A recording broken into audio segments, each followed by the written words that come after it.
Alrighty, hello and welcome. So this is the build guide for my version of the Poison Rogue, and I'm very happy with how it turned out.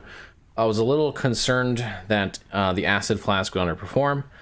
It hasn't. It's performing really well. We've done it a particular way using Shadows, but overall this ability, or this build using Acid Flask and Flurry together has worked out as I would hoped, or even a little bit better as I've hoped. And it's visually very appealing. It can do over 200,000 dots pretty easily on the target dummy while doing huge AoE. Yeah, it's a lot of fun to play. And it leveled really quickly, and I got through the level 100 monolith very quickly.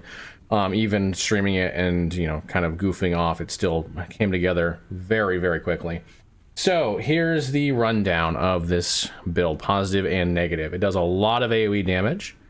Its single target is absolutely fine. It's not going to completely knock your socks off, but it will have no problem with any single targets. It's very quick. It's tanky enough. It's not like crazy tanky, but it's tanky enough. There's a lot rotationally going on though. So it's not the easiest thing to get used to, but it's also not like so complex that you're going to hate it. There's just all of the buttons are useful, which is always nice. And a lot of the builds that's not true, at least not to the extent that this one is. There's not a whole lot of negatives. As usual lately, I've built this for mono, so if you want to take it into your arena, you definitely can, but you'll probably have to make some adjustments to make it tankier if you want to push quite a bit further, but you should do fairly well with it even in its current state. Okay, back to that rotation thing. As far as skill of the player to use it, this one's a little bit more on the advanced side. It doesn't have a whole lot of requirements gear wise. Poison chance is really good on your idols, but yeah, it's not gonna, gear-wise, there's nothing really stopping you. Most of its power is from the passive and active skill tree, so whether or not you want to play this early really depends on whether or not you feel like the rotation is too complex for you as a newer player. And so I would take a look at the rotation section of this guide if you're not sure about that. Otherwise, this is viable throughout the entirety of the campaign and the monolith. There's not really a point to where it's especially weak. Yeah, you can run this thing from pretty much the get-go. Future patch considerations, I actually don't think there's too much worry about this one. It's really good, but it's not super OP. It's not broken. There's no interactions I think need to be significantly nerfed. Except for there's a possibility that Shadows could because of Shadow Cascade, but I don't think so. I think this build's fine. I think it's going to last for a long time, and its performance in comparison to like the Shadow Cascade build, it's not as good, but it's not far from it. It's very, very solid. Like, it doesn't do anything badly. It does a lot of things very, very well. So I think you're safe to play this for a while. Like, knock on wood, some stuff got nerfed last time that I wasn't expected, so there's always a chance, but there's nothing that's obviously there that's in my face like, oh yeah, you gotta watch out for that. So if you want something that's likely to be stable, this has a good shot at it. All right, let's get into it. What makes this build tick? So we'll start with my favorite part of it, which is Acid Flask. Acid Flask with pools just has a really nice visual effect. Poison pools are also useful, so that's nice. But yeah, the visual effect is really satisfying for me on this skill. So what we're going to do is we're going to take points in Corrosive. I actually started with 2 and came back for the last 2 afterwards. 1 point in Tempered Glass. This is just like a necessary evil, so to speak. Poison pools, of course. And then we're going to take Hydrochloric Acid for the global poison chance in pool. And probably the most powerful part of Acid Flask, Contamination, for 6 stacks of Poison Res Shred per Acid Flask, and we can throw out like 10 at a time at the high end, and like 6 even just under standard play. So yeah, 6 times 6, you're capping every time you use it. It's great. We also took 1 point in Lingering Toxicity for the pool duration. We did not take Amatoxic pools. Some people might want to take this. The reason why I didn't take this is because it's 10% increased damage taken, which is kind of like a more multiplier. The math's kind of weird on that one, but it's basically like a more multiplier, so that's good the way it works, but it's only 10%. I didn't think that was worth it, so we didn't take that. Instead, we're just increasing the area as far as we possibly can, and that works out really well for us. So that's how I build Acid Flask. Now, Shift is going to do a couple of things. I always take Momentum. I just love this node so much. And then we're going to go down, we're going to go through Shadow Slip for the invulnerability, take one in Elusive, and then we're going to drop Acid Flasks both where we depart and where we arrive.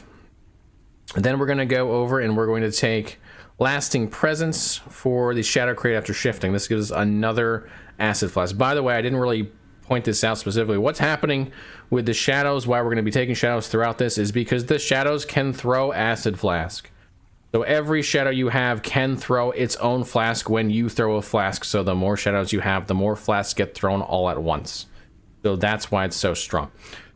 Sleight of Hand will be the last thing we take. It's just going to throw some shurikens. It's just another way to apply poison. It's not super important, but hey, more poison is great. So that's how we'll finish it off. Flurry is going to actually be used pretty significantly in this build as a filler when you're not throwing Acid Flasks. It can apply a lot of stacks of poison itself. It's really good on single target. So here's how we built it.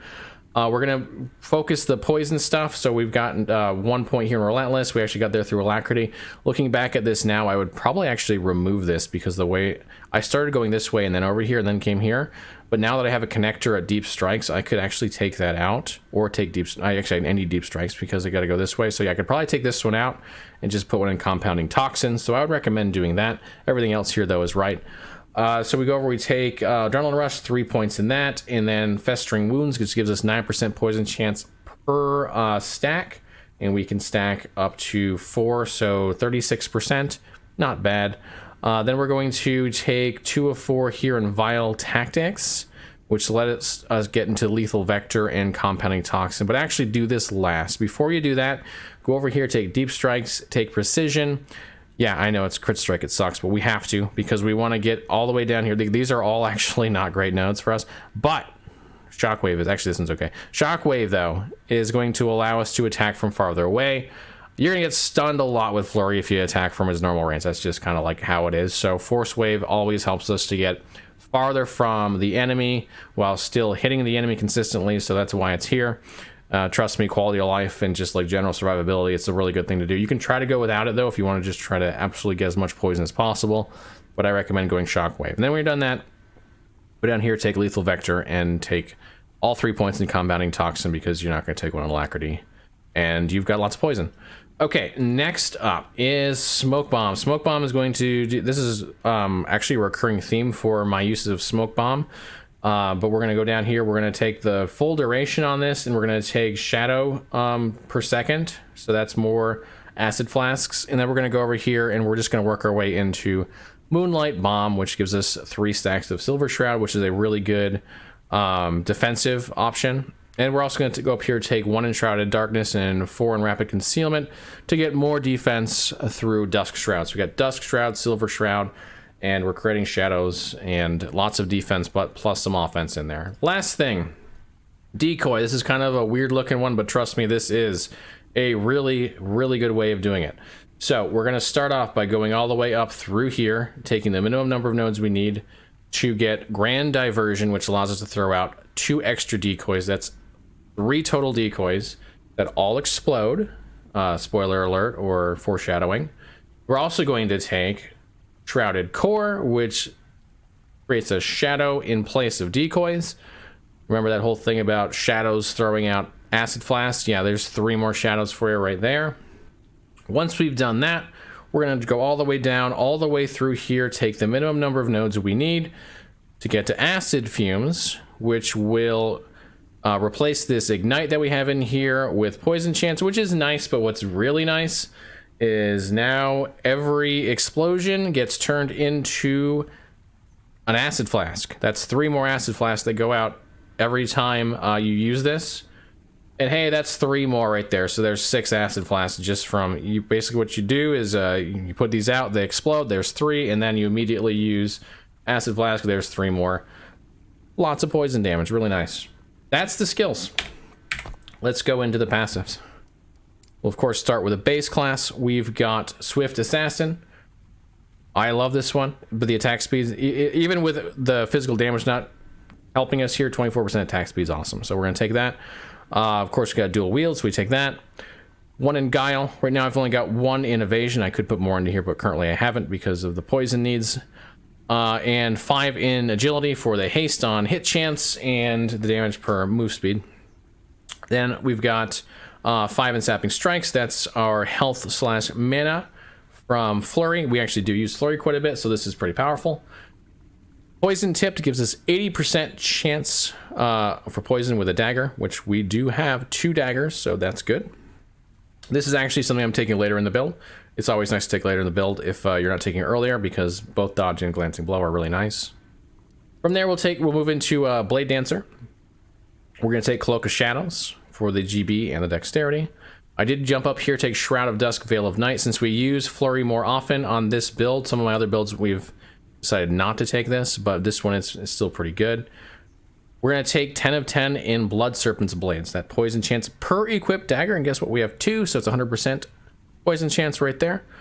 We're going to take 1 in, wow, that's a word, Skia Synthesis, to get increased shadow damage and health on shadows. 5 of 8 in Flash of Steel, 10 of 10 in Weapons of Choice. We are running double dagger, so that's another 150% poison chance. We're also going to take 10 of 10 in Argent Veil, one of my favorite nodes because of the Silver Shroud.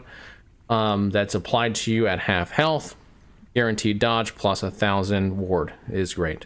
As far as moving forward with this, what I'll do from here on probably is Shadow Master and Skia Synthesis. That's really hard to say. For the increased shadow damage, which should definitely apply to the poisons that are applied by the Shadow skill, which is going to be Acid Flask. So Acid Flask should do more damage once I've taken those. All right, that is the passive tree. Let's look at the itemization. So we'll start with the idols. There are no like amazing idols on this one. With the Shadow Cascade ones obviously don't affect. Like all the shadow stuff is okay.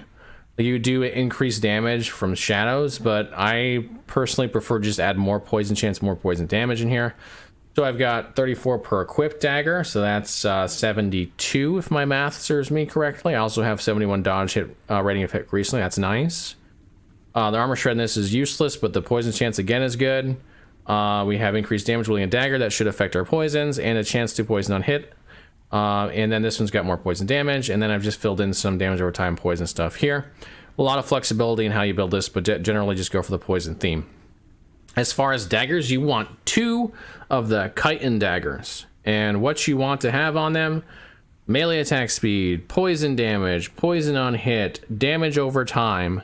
Slow is great. This health on kill is pretty weak, but if I got chill in there, that would be great. But mostly you want poison damage, damage over time. Melee attack speed is good secondarily if you can't get one of those 2. Chance of poison hit in the suffix for sure. Other stats on here, a lot of this is going to be stuff you hear on other build guides for rogue. Dodge, obviously your resistance capping if you can get it. Health, these are really nice features to have. I don't have any suffixes on here. I'd have to actually go look and see if there's any suffixes worthwhile. The build doesn't need them. If they do, I just didn't need them to get through this content at all.